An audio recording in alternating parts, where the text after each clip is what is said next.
नमस्कार. Divine beauty bye वैशालीमध्ये तुमचं परत एकदा खूप खूप स्वागत आहे. तर आजचा विषय आहे स्किन लाईटनिंगबद्दल. खूप लोकांचा असा समज असतो की आपण गोरं असेल तरच सुंदर आहे, असा खूप लोकांचा समज असतो. तर असं काही नसतं आणि त्यामुळे ना ती लोक खूप प्रकारच्या अशा medical skin lightning, skin shine वगैरे अशा स्टिरॉइड क्रीम यूज करायला लागतात, कारण त्यांना गोरं व्हायचं असतं.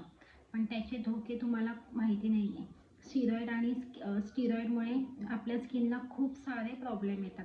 त्यामध्ये हायड्रोक्विनोन असतं, कॉर्टिसस्टेरॉइड असतं, लीड्स असतात, मर्क्युरी असतं. त्यामुळे आपल्या स्किनला इतके त्याचे साईड इफेक्ट येतात. फॉरेन कंट्रीजमध्ये तर ह्या इंग्रेडियंट्सला सर्वांना बॅन आहे. फक्त इंडियामध्ये ह्या क्रीम अवेलेबल आहेत. तर ह्यामुळे आपली स्किन जळजळ होणे, लालपणा येणं, स्किन खूप पातळ होणं, स्किनच्या वेन्ससुद्धा दिसतात. अति प्रमाणात वापर केल्यामुळे स्किनच्या वेन्स दिसतात आणि त्यामुळे ना आपल्या मेलॅनिनचं प्रमाण कमी झालेलं असतं ऑलरेडी. आणि आपण उन्हामध्ये गेलं की ती स्किन इरिटेट व्हायला लागतं, त्याला रेडनेस येतो आणि स्किन अशी रेडनेस दिसायला लागते. तर स्किन रेड का दिसते ती? कारण की स्किन इतकी पातळ झालेली असते की ते इंटरनल ब्लिडिंग चालू असतं स्किनमध्ये आणि त्याचे साईड इफेक्ट इतके आहेत की ती स्किन रिपेअरही होत नाही. खूप वर्ष लागतात ती रिपेअर व्हायला, पहिल्यासारखी स्किन व्हायला. आणि अशा स्किनला तुम्हाला काहीही सूट होत नाही. एखादं मॉइश्चरायझर लावलं ना तरी तुम्हाला खूप इरिटेशन व्हायला लागतं. ह्याच्यामध्ये इतके हार्मफुल घटक असतात. त्यामुळे तुम्ही स्किन लाईटनिंगच्या मागे पळू नका.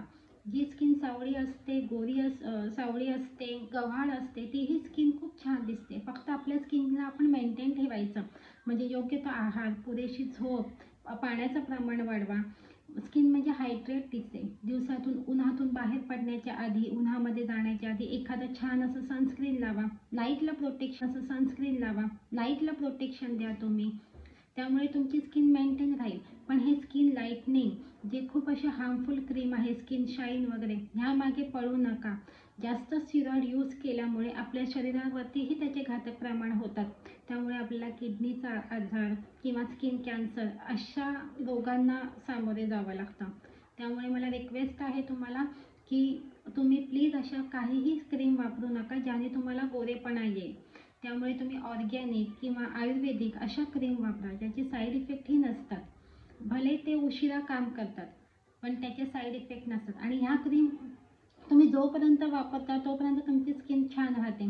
पण तुम्ही जास्त प्रमाणात त्याचा वापर केला की त्याचे साईड इफेक्ट दिसायला लागतात आणि त्यापेक्षाही तुमचा चेहरा जास्त प्रमाणात खराब होऊ शकतो. त्यामुळे तुम्ही ह्या क्रीमपासून दूर राहा.